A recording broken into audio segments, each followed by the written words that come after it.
En olumsuz, en kötü durumlarda, en kötü oluşumlar karşısında nasıl rentable olabileceksek bence ona bakmak lazım. Yapılması gerekli olan şeyleri yapmak lazım. Zaman müminlerin en önemli sermayeleridir. Onda israf edilmemeli. İnsanlar o mevzuda dağınıklığa düşerlerse kendilerine ait çok şeyi kaybederler. Bu insana ulaşmaları gerekli olan hedeften alıkor. Ulaşamazlar yani. Efendim, Hazreti Pir'in ifade ettiği gibi iki elimiz var, dört elimiz de olsa ancak ona takıldığımız mesele onda kusur ederiz, hafiz aralı. Ben aynı şeyle ifade etmedim de. Aynı şey iki elimiz var, dört elimiz de olsa yetmez, 8 elimiz de olsa yetmez yapmamız gerekli olan şeyler. Kaldı ki hava çok karışık, çok bulanık. Herkes kendine göre bir şey yapıyor. Yani bir yönüyle etrafa bir şeyler püskürtüyor. O da bizi çok defa alıp kendi dünyamızdan uzaklara götürüyor. Gözümüz görmez oluyor, kulağımız duymaz oluyor. Ağzımız konuşacağı şeylerin ötesinde veya berisinde şeyler konuşmaya duruyor. Ve bize kayıplar yaşattırıyor aslında. Ama bütün bunlardan kati nazar ederek kendi meselelerimize yoğunlaştığımız takdirde antiparantez, siz onu büyük ölçüde yapıyorsunuz. İnşallah katlayarak yapmaya devam edeceksiniz.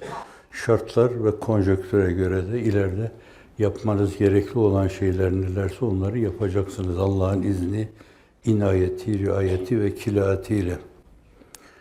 Evet, bu zaman mevzuunda, bizim mesai mevzuunda dağınıklığa düşmeden Allah'ın izni, inayetiyle neyi hedeflemişsek şayet bence onun üzerinde durmak lazım.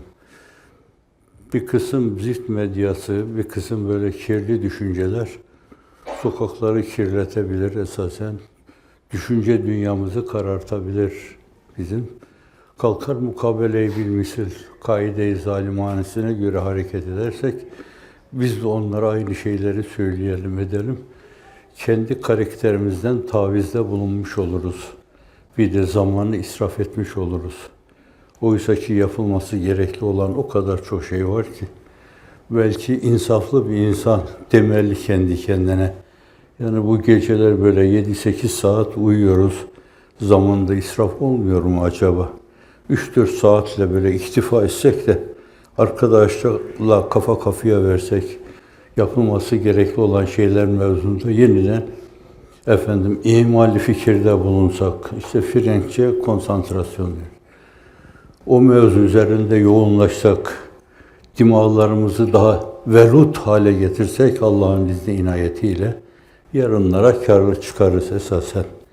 Karşı taraf, başkaları, size düşmanlık yapanlar, mefkurenizi hedefleyenler, sizi ondan uzaklaştırmak isteyenler esasen onların şeyi de budur. Gayeyi, hayalleri bu. Sizi o kendileri karıştırdıkları şeylerle meşgul ediyorlarsa şayet, bağışlayın mesela size diyelim ki ne dediler? Eşaşik dediler. Ben de onlara diyeyim. Fakat kendi zamanından bir şeyi kırtladım mı diyeyim, makasladım mı diyeyim esasen bence onların hesabına çalışsın, hiç farkına varmadan. Ne derlerse desinler, ne söylerlerse söylesinler, ne yazarlarsa yazsınlar, ne çizerlerse çizsinler esasen. Yol belli, yöntem belli, yapılması gerekli olan şeyler belli. Aslında bugüne kadar Cenab-ı Hakk'ın size, arkadaşlarınıza, dünyanın dört bir yanına 170 ülke olduydu belli bir dönemde. Bazı yerlerde kafalar karıştı belki. Birilerinin görüntülerine aldandılar. Bir yönüyle onlara kandılar. Size ait müesseseleri kapattılar. Evet oldu bu ama fakat hala %60'ı, 70'i, 80'i ayakta duruyor Allah'ın izni inayetiyle. Bu sıfıra göre çok önemli bir şeydi ama belli bir dönemde siz sıfırı görmediniz esasen. Sıfırın solundaki rakama bakarak bence dünyanın dört bir yanına açıldınız Allah'ın izni inayetiyle. 5-10 yere gideceğiniz zaman da acaba orada bizi kim karşılar, ne yaparlar, gittiğimiz yerde ne yapacağız falan. Bak, Cenab-ı Hak sevk etti, siz de oraya gittiniz. Vüd vaz edilmişti, gönüllere sevgi konmuştu sizin için. Herkes size kol kanatı açtı, yardımcı oldular. Birdenbire ey can 1400 tane okul Allah Celle Celaluhu açtırdı. 1400 tane okul açtırdı. Ne planınız vardı, ne projeniz vardı, ne de öyle bir şey düşünmüşsünüz. Ama küçük bir niyetle, hani hep Kader Risalesi'nde olduğu gibi şartı adi planında, meyelandaki tasarruf, itibarı varlığı olan bir şeyi kullanıyorsunuz. Hakiki varlığı olan şeylere ulaşıyorsunuz Allah'ın izni inayetiyle. Kendi hareketinizle elde edilen şeyleri elde edeceğinize çok inanmıyordunuz ama birdenbire karşınıza devasa işler çıktı. Her iş başka bir işi hatırlattı, o iş başka bir işi hatırlattı. İş tedaileri arasında bir ömür gergefi örgülediniz Allah'ın izni inayetiyle. Zamanda dağınıklığa düşmediniz sadece, kendi işinizi yaptınız. Başkalarının karıştırmalarına kulak asmadınız Allah'ın izni inayetiyle. O devasa işler oldu. Ve onlar esasen olacak şeylerin de en inandırıcı referansıydı ve oluyor hala.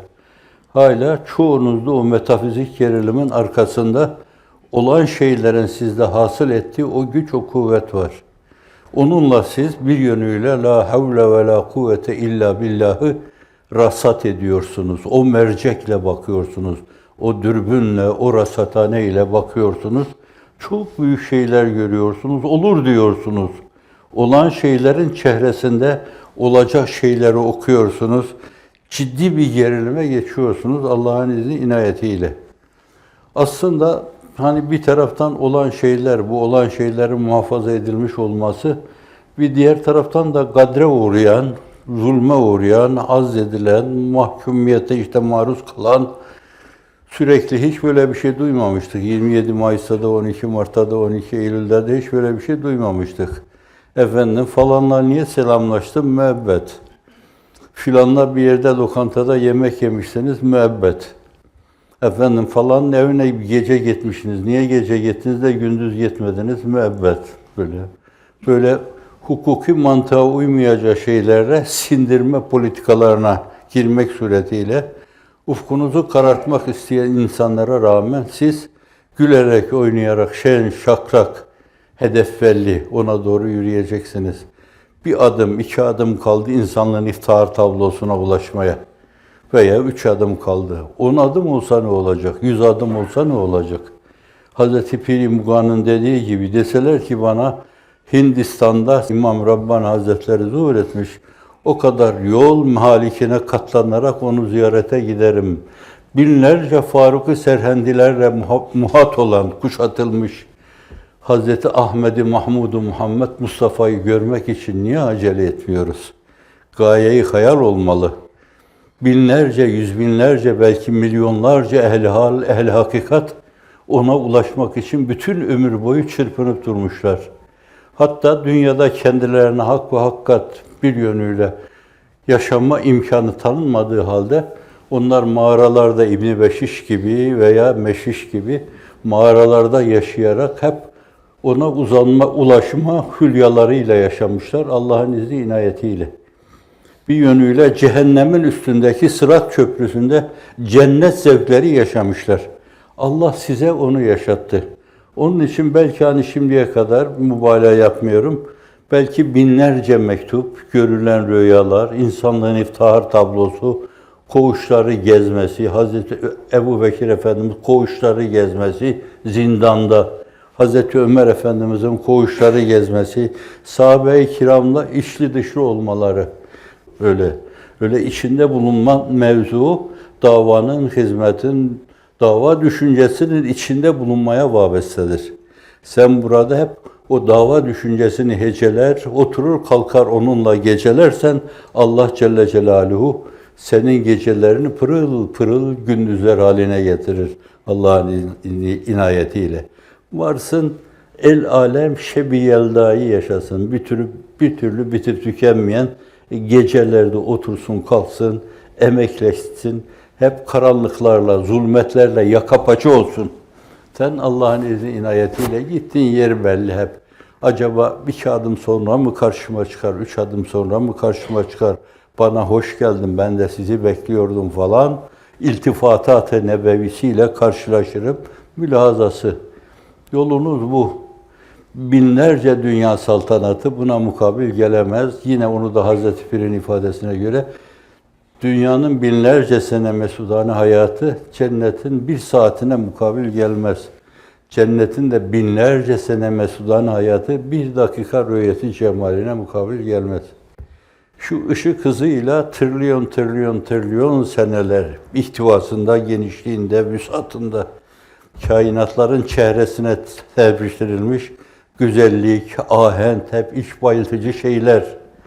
İşte menhatta ne olacak yani bunlar? Evet, hatlı şey, sınırlı şey. O sınırsız güzellikler böyle başını döndürüyor. Bedü'l-Emal'de dediği gibi yerahul müminune bi gayri keyfin ve idrakin ve darbin min misali.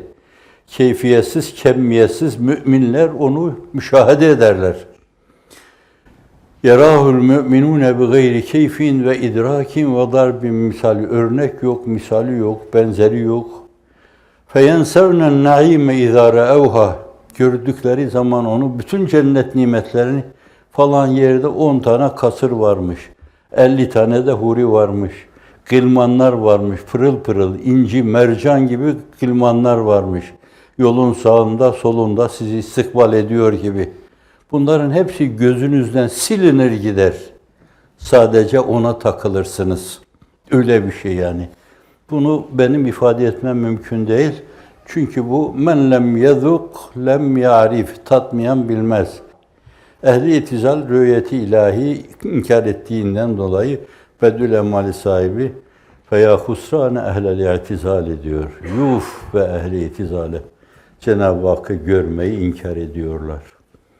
Şimdi bu türlü şeylerle mev'ut bulunan esas temiz gönüller, hususiyle günümüzde Efendimiz sallallahu aleyhi ve sellemin kardeşlerim, onlara selam söyleyin diyor.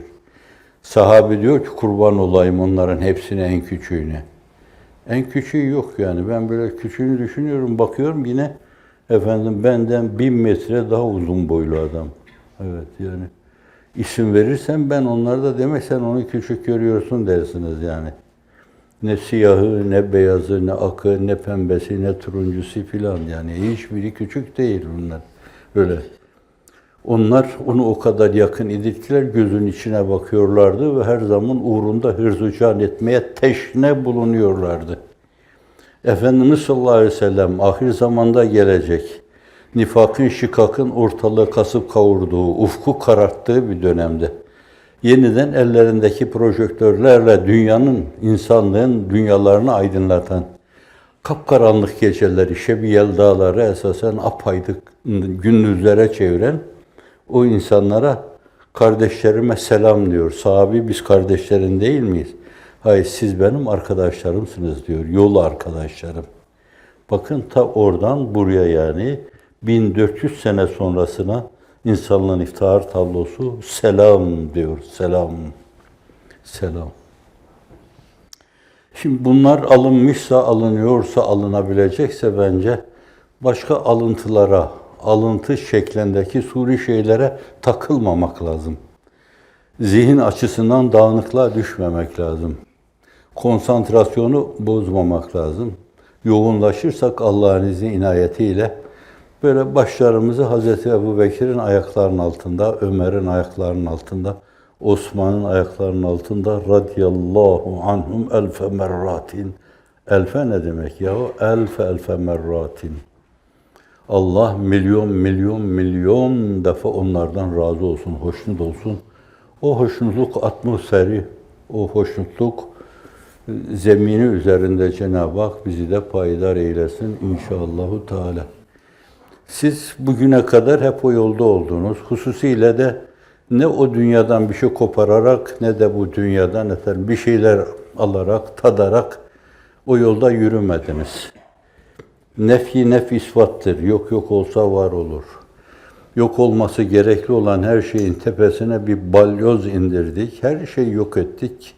Ondan sonra var olan şeyle esasen meşgul olduk, oldunuz yani. Ben kendimi kastetmiyorum. Oğlum ben kim, onlar kim? Ama siz öyle yaptınız. Allah'ın izni inayetiyle bundan sonra da Cenab-ı Hak daha neler neler size lütfedecektir. İnşaallahu Teala. Azren minkum. Sizden özür dilerim demek. Affen min Allah. Allah'tan da af rica ederim. Rahatsızdım biraz, rahatsızım çoktan beri. Evet, böyle bir şeyin cenderesindeyim. Şikayetçi değilim yani. Ben öyle kayda alınacak bir insan nazarıyla da kendime hiç bakmadım. Fakat bakıyorum ben öyle iltifat ediyor ki yani al sana ayağından bir hastalık, al sana belinden bir hastalık, al sana emadan bir hastalık, gözden bir hastalık. Biraz yere serdiler bunlar da ama o da güzel bir şey yani. Onun teveccühü saymak lazım, iltifatı saymak lazım. Arındırıyor demek lazım. Eşeddün nâsi belâen el-enbiyâ sümmel emsel fel emsel. Canım ile o sultanları bela ile, dertle imtihan etmişse, onların arkasındaki Ashab-ı Kehf'in kıtmiri gibi kuyruk sallayıp koşturan, onu ayrı düşünmez ki yani.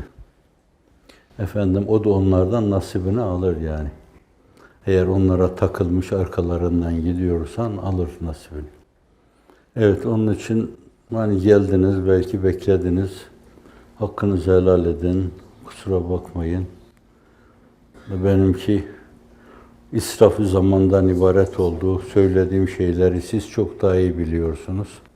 Allah afiyeti, dâmeyi, taimeyi, daimeyi, kaimeyi, şamileyi, dünyevi, uhreviyi ihsan eylesin inşallah Teala. Âdettü li'ibâdiye sâlihin öyle buyuruyor kutsi hadiste. Salih kullarıma benim işlerini arızasız götürenlere, iman edip imana göre arızasız işler yapanlara, Kur'an'ın salih, sağlam amel dediği o işleri yapanlara âdettül ibadiye salihin mâ la eynun ra'at, gözün görmediği, mâ la eynun ra'at ve la ünnün semet, kulağın işitmediği ve la katar ala kalbi beşer, hiçbir insanın kalbine gelmeyen tasavvurlar üstü şeyler hazırladım. Evet. Şimdi böyle çok kıymetli bir şeyi melikler melikinden, malikler malikinden, sultanlar sultanından size bir name şeklinde, efendim bir işlemeli paket şeklinde size gönderilmiş bence. Şimdi buna elinizi uzatırken başka şeylere gözünüz kayar mı? Onun karşısında ayıp olur. Evet. Çoğunu aldınız. Alacağınız şeylere teşne bulunarak Allah'ın izni inayetiyle öbür tarafta kıymeti ifade eden şeylere talip olmak lazım. Sanma ki ey hacet senden zerrusim isterler. Yevme la yenfa'uda kalbi selim isterler. Bir de bana diyor ki ya sahibe zemb la takneden ey günahkar, günahlarla kirlenmiş utanmaz adam. Allah'ın rahmetinden ümidini kesme. Allah reuftur, reuftur, reuftur. Ama hazırlıksız da yola çıkmaya bakma. Çünkü bu yürüdüğün yol biraz korkunçtur, korkunçtur, korkunçtur. Siyasi çıkar karşınıza, gazeteci çıkar, idareci çıkar, hakim çıkar. Öyle densiz insanlar karşınıza çıkar ki size zulmedince der ki her birinize bir kere zulüm yapınca, müebbet verip içeriye atınca bir umre sevabı kazanmış oluyorum. Ya.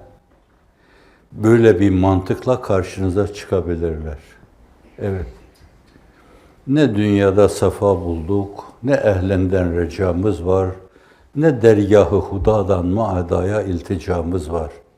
ölüme giderken Urfalı Nef'i bunları söylemişti. Vesselam. Beni bağışlıyor musunuz? Allah afiyet daim etsin.